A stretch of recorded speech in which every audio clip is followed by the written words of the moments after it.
sudut kota Cimahi, tepatnya di Kelurahan Lewi Gajah, berdiri sebuah kampung yang memilih berjalan dengan caranya sendiri. Kampung adat Cirende bukanlah sekedar pemukiman, melainkan ruang hidup di mana tradisi, pangan lokal, dan keyakinan leluhur masih dijaga hingga hari ini. Kampung adat Cirende menempati area sekitar 64 hektar di lembah Gunung Gajah Langu yang terbagi ke dalam pemukiman, lahan pertanian, dan kawasan hutan yang dilindungi melalui aturan adat. Penduduknya berjumlah ratusan jiwa, dengan banyak keluarga yang masih menggantungkan hidup pada pertanian singkong dan tanaman lain di sekitarnya. Hutan di sekitar kampung tidak dipandang sekedar sumber kayu, melainkan bagian dari sistem kehidupan.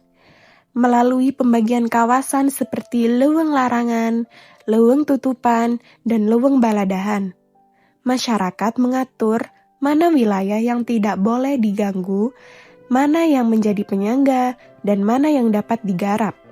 Inilah cara mereka menjaga keseimbangan antara kebutuhan ekonomi dan kelestarian alam.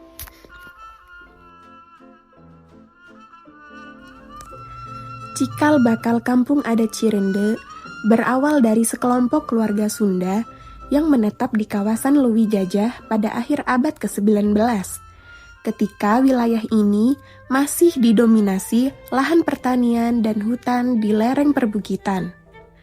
Mereka membentuk komunitas kecil yang hidup dari bercocok tanam dan mengelola alam berdasarkan ajaran Sunda Wiwitan.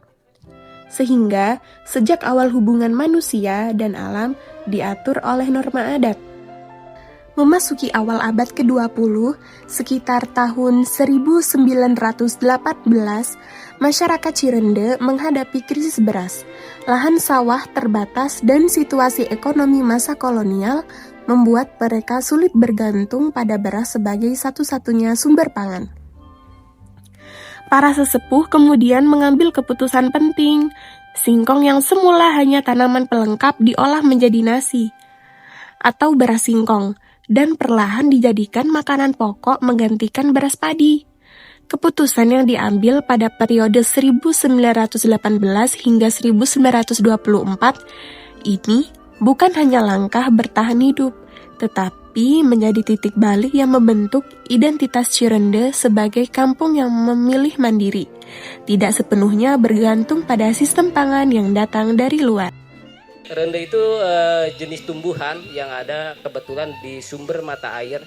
Jadi nama Cirende penggabungan dari Ci dan Rende. Tumbuhan yang tumbuh di tempat itu ya kan? Tumbuh di tempat mata air atau istilah kami itu di Sirah Cai gitu. Jadi penggabungan dua istilah yang ada di lingkungan kami. Salah satu wujud kearifan lokal yang paling menonjol di Cirende adalah tradisi pangan berbasis singkong. Sejak awal 1900-an, masyarakat di sini telah mengonsumsi rasi atau beras singkong sebagai makanan pokok sehari-hari. Prosesnya kemudian dimulai dari menanam singkong, memanen, lalu mengupas, mengeringkan, dan mengolahnya hingga menjadi butiran rasi yang siap dimasak layaknya nasi. Filosofi ketahanan pangan mereka dirangkum dalam ungkapan teu nyawa asal boga pare, teu boga pare asal boga beas, teu boga beas asal bisa nyagu, teu nyagu asal dahar, teu dahar asal kuat. Ungkapan ini kemudian mengajarkan bahwa yang terpenting bukan bentuk makanannya, melainkan kemampuan untuk tetap kuat dan bertahan hidup tanpa bergantung pada satu jenis bahan pokok. Dengan cara ini kemudian, Cirende menunjukkan bahwa kemandirian pangan bukan konsep abstrak. Ia telah hadir dalam piring, di meja makan, dan dalam keseharian keluarga yang memilih tetap setia pada rasi meski beras kini mudah didapat. Ketika 1918, karena pangannya, terutama beras, dirampas oleh penjajah Belanda, akhirnya masyarakat mengalami kekurangan pangan. Yeah.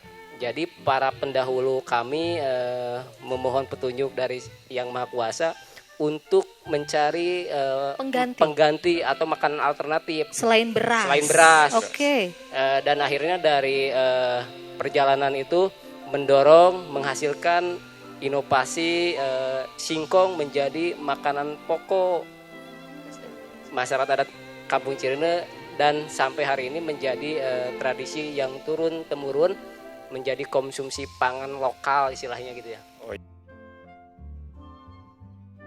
Di balik praktik pangan dan pengelolaan ruangnya, terdapat sistem kepercayaan yang telah menjadi fondasinya.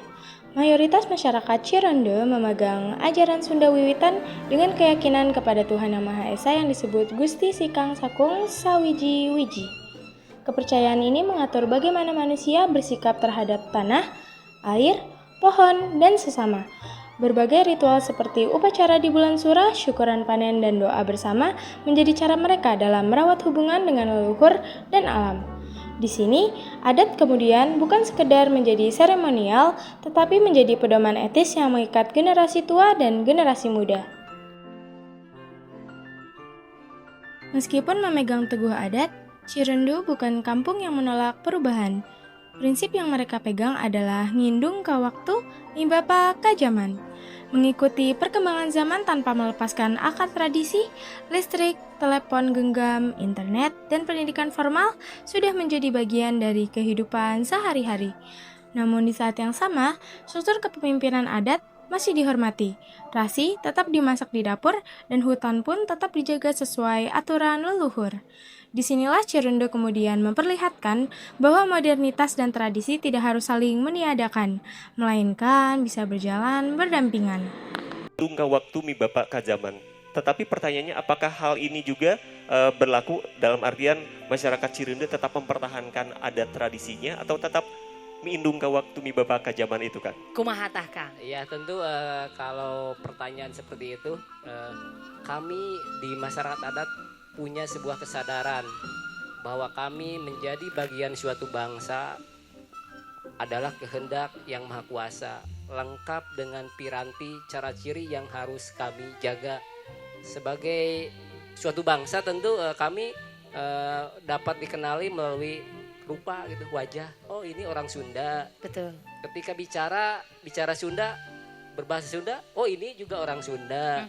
Terus ketika lebih jauh kita akan lebih mengenal terhadap adat, istiadat, kebudayaan. Tentu itulah awal dasar bagi kami, walaupun di dunia atau di zaman modernisasi, kami harus bisa mampu menjaga nilai-nilai yang ada dalam identitas bangsa itu, karena sudah luar biasa gitu. Bagaimana hubungan dengan alam, bagaimana hubungan dengan manusia, bagaimana hubungan dengan Tuhan gitu.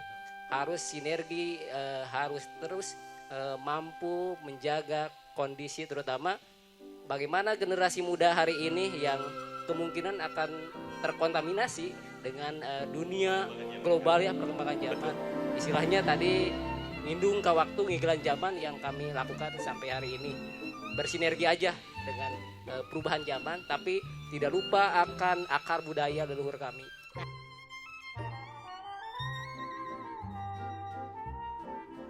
Pemerintah daerah sebenarnya udah ada ya sih, dibilang bantuan tahu sebutnya apa ya, kontribusi pengembangan wisata memperkat ada, udah ada.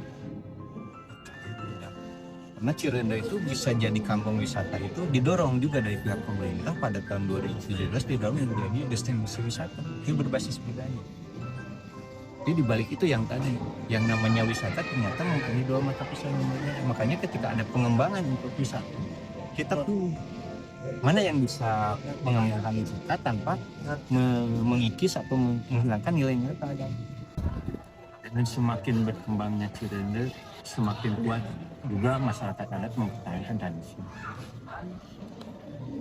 Cuma itu, jangan sampai kampungnya maju tapi masyarakat aja nilai-nilai keadatannya hilang. Jangan sampai seperti itu.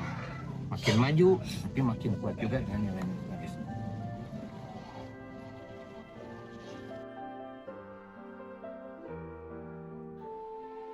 Kampung adat Cirende mengajarkan bahwa warisan budaya bukan hanya tarian, bangunan tua, ataupun upacara seremonial. tetapi juga melalui cara makan, cara mengelola alam, sampai ke cara memaknai hidup. Di tengah berubahnya zaman, mereka memilih untuk tetap berdiri di atas prinsip kemandirian pangan, penghormatan pada alam, dan keteguhan pada ajaran leluhur. Dari lembah kecil di Cimahi ini, mengalir pesan sederhana namun kuat, yaitu menjaga tradisi bukan berarti menolak masa depan, melainkan membawa nilai lama untuk memberi arah pada dunia yang terus bergerak. Salam satu. Satu,